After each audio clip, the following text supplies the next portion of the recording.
Hi everyone, my name is Dr. Scott Schell and I'm a specialist in the Germanic languages. I have a bachelor's degree in German, a master's degree in linguistics, and a PhD in Germanic linguistics from the University of California, Berkeley. And if it weren't for one particular person in my PhD program, I wouldn't even be here right now. Alright, well, it all started when I was about 12 years old. I became very interested in runes at that particular time, and of course I was reading books like any other 12-year-old would read at that time, in which case were books by like Edward Thorson, Stephen Flowers, Freya Oswin, Ralph Bloom, DJ Conway, and the rest of the sort of Llewellyn authors, as well. But eventually I went on to graduate from high school. I was the first person in my family to actually graduate from high school. And I went to Wayne State University in Detroit, and that is where I pursued German. There was a particular class that I took with Professor Rosalind Schindler. It was actually a class on the Holocaust. And she said that we could write a paper on anything that we wanted as long as it had to do with the Holocaust.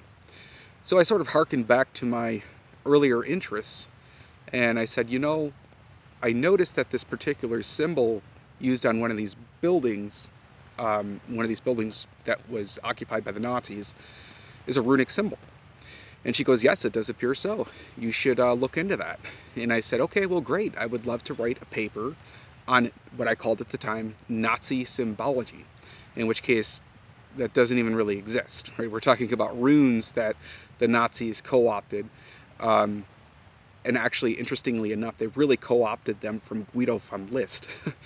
But either way, she was very supportive in me pursuing my own, personal interests. And, the fact that she was Jewish and her mother was a Holocaust survivor, and I wanted to study Nazi ideology concerning runes, it was really cool that she actually supported that.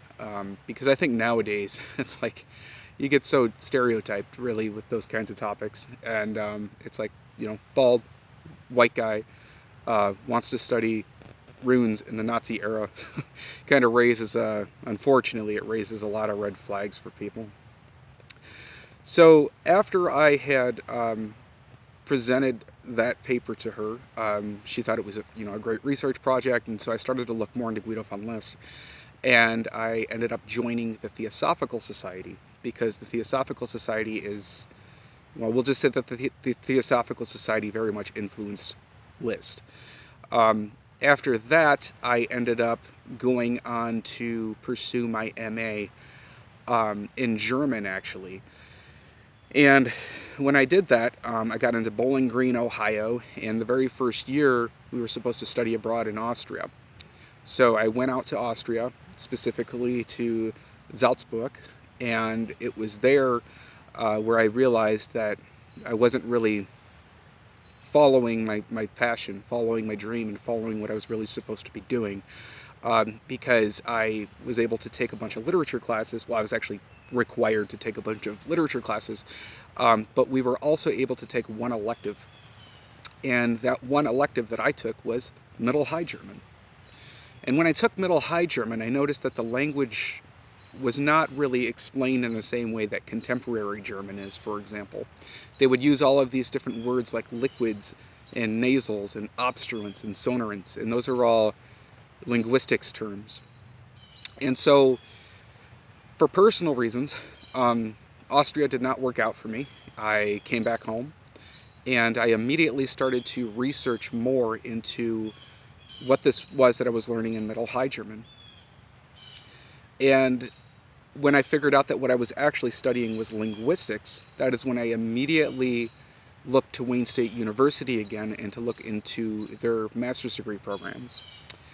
So I applied to the linguistics program at Wayne State University. I was almost instantly accepted, which was nice.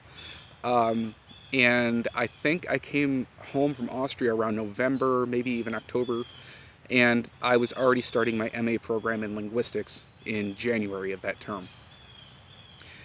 Here's where things kind of start to go south. So here I am thinking, okay, Middle High German, linguistics, Old High German, runes, stuff like. Actually, I wasn't even quite thinking of Old High German then, because I didn't quite understand what that was at that point in time. But either way, I was thinking linguistics and Germanic stuff. I go into the department. I let them know my interests, and this is after I'd already been accepted. And they said, that's all great and everything, but runes have nothing to do with linguistics. That was a, that was a pretty big, blow to the chest. And I said, okay, well, what should I study then? It's like, well, they're like, well, anything Indo-European is just over-researched, and you should not study anything Indo-European, let alone anything Germanic.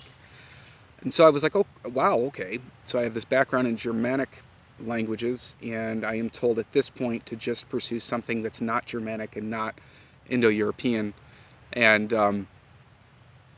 to that end, they actually suggested that I studied Papua New Guinea languages. So I'll tell you what, I don't remember a thing about Papua New Guinea languages now, but I remember a lot of stuff concerning Germanic languages and linguistics, even from back then.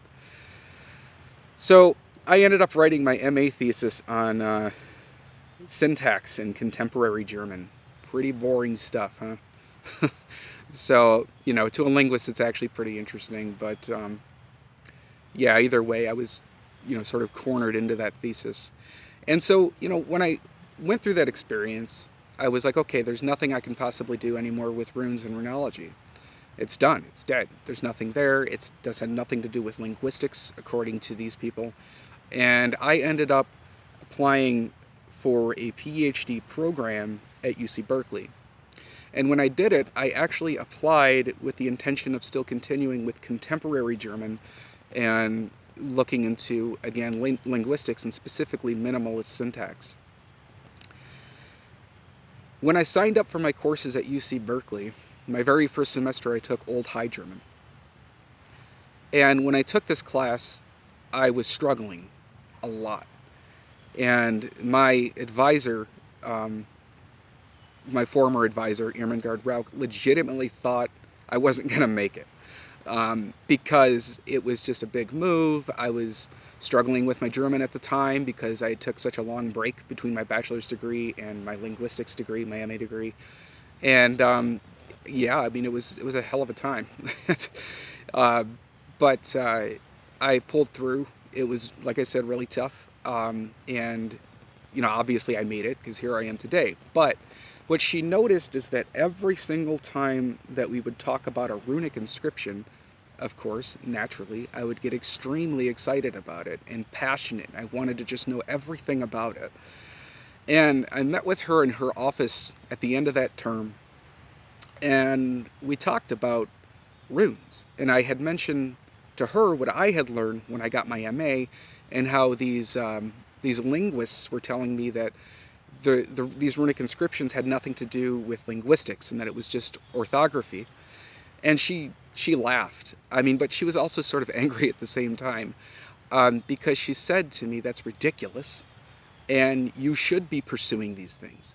It's clear that you're very passionate about it, and as far as Germanic linguistics is concerned, runic inscriptions are very much researched, and there's no possible way that they're over-researched, as was indicated by the people in my MA program.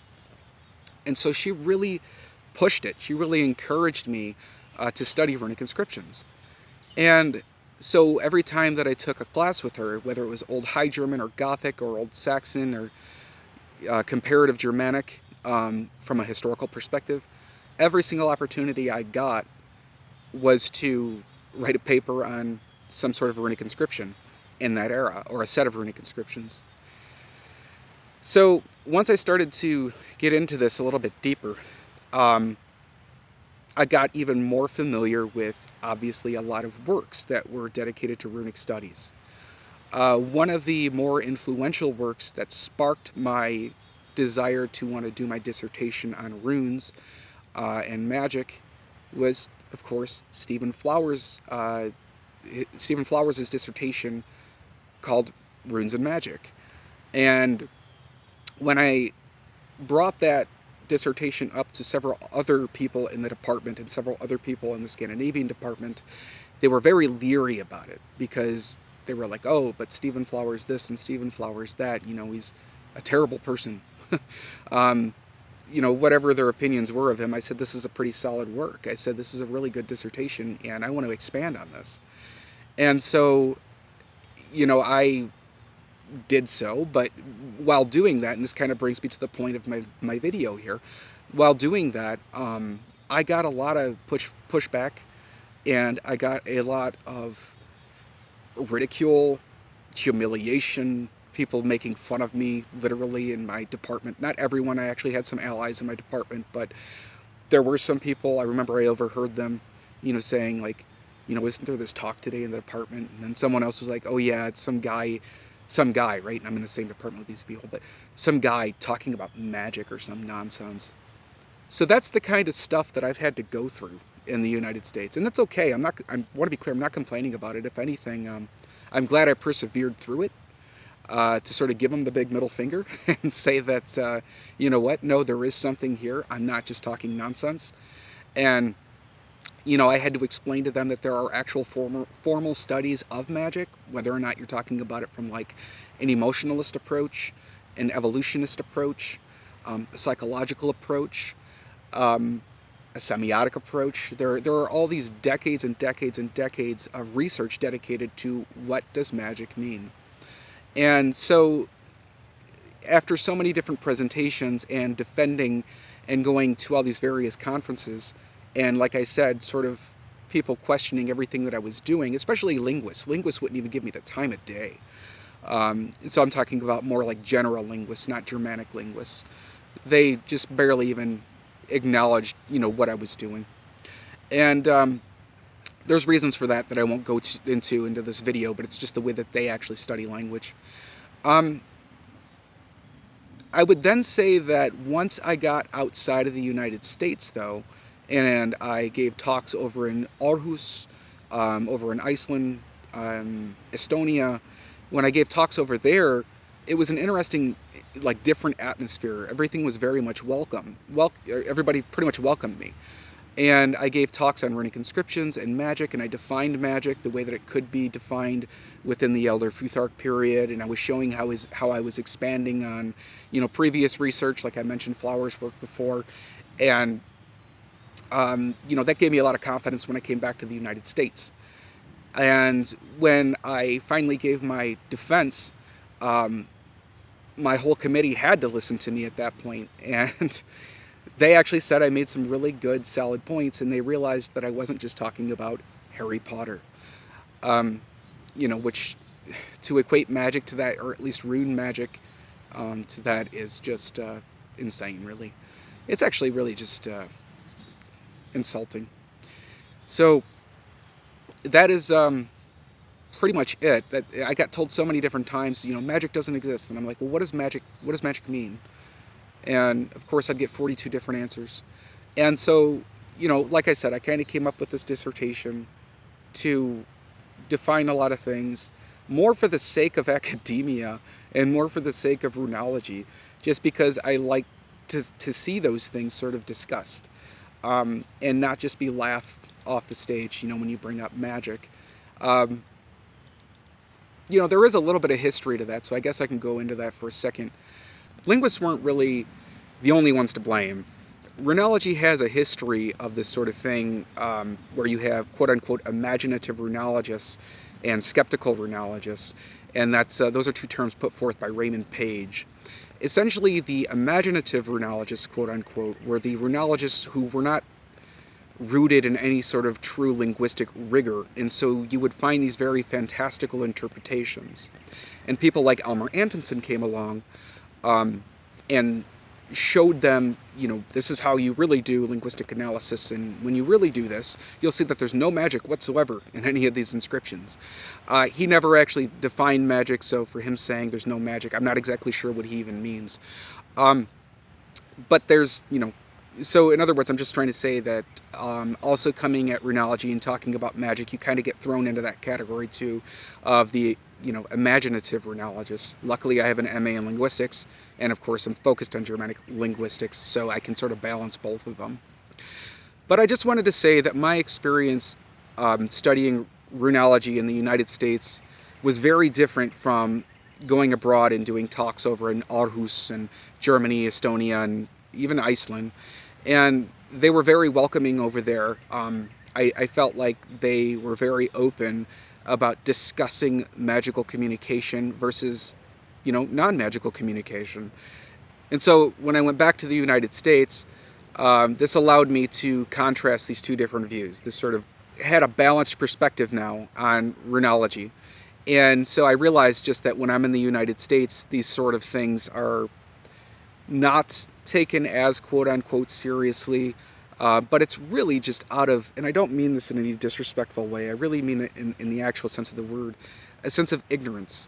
Because over in Europe, when it comes to runology, they, of course, they've been studying this for so long. And, they understand the differences between every runologist and, in their German departments and their Scandinavian departments. And there's a long history there, I guess is what I'm trying to say. But over in the United States, since there's not really a long history here, it just comes out of nowhere. Like, oh man, this guy's going to be talking about magical communication. I wonder what kind of, ridiculous stuff he's going to bring up now. But again, I don't regret anything so, because it was just a great experience, and I have a better understanding now of my interdisciplinary field. So yeah, that's what prompted me to finally write my dissertation on runes and magic. I was even asked once, can you use a different word? And I'm like, no. There's actually an elephant right there in the middle of the room. I think we should talk about that elephant that's literally right there, right? So I wanted to, use that term and define it, and hopefully bring something positive to this interdisciplinary field. All right, I'm done rambling. Hopefully you appreciated this video. I don't usually do personal videos like this, but I wanted to go ahead and put some things into perspective. It also gives you all some sort of insight into the perspective of how runology is viewed in the United States versus how runology is viewed in Europe, or at least in terms of magical inscriptions. So, all right, well, go ahead and like the video, subscribe, and leave any comments down below. Thank you.